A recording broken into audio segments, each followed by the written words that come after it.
An option is a type of financial contract that gives you the right, but not the obligation, to buy or sell an asset at a fixed price within a certain time period. There are two main types of options. A call option gives you the right to buy the underlying asset at the strike price. A put option gives you the right to sell the underlying asset at the strike price. Because options give you rights without obligations, they are never free. The buyer of an option pays a premium to the seller. This premium is what we call the option price. Now, how is this option price determined? The price of an option has two parts. The first part is the intrinsic value, which is the value you would get if you exercise the option right now. For a call option, the intrinsic value is the spot price of the underlying minus the strike price, if that number is positive. For a put option, it is the strike price minus the spot price, if that number is positive. If those numbers are negative, the intrinsic value is zero. The second part is the time value, also called the extrinsic value. This is the additional value that comes from the time left until expiration, and the uncertainty in the market.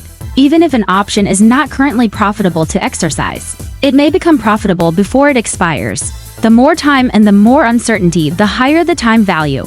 So, the option premium, or the price you pay, is the intrinsic value plus the time value. What factors affect this time value?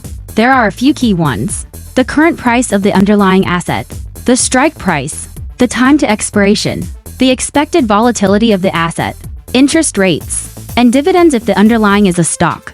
To put this into a formula, traders often use the Black-Scholes model.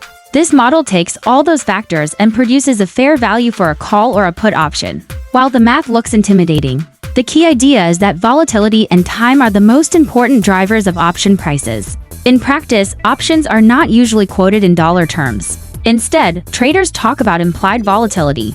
This is the volatility number that makes the Black-Scholes model's theoretical price equal the actual market price. If traders say a 1-month call option is trading at 20% volume, that means the option's price reflects an implied volatility of 20%. To sum it up, an option gives you a right without an obligation. Its price is made up of intrinsic value plus time value, and that time value is mostly driven by volatility and time to expiration.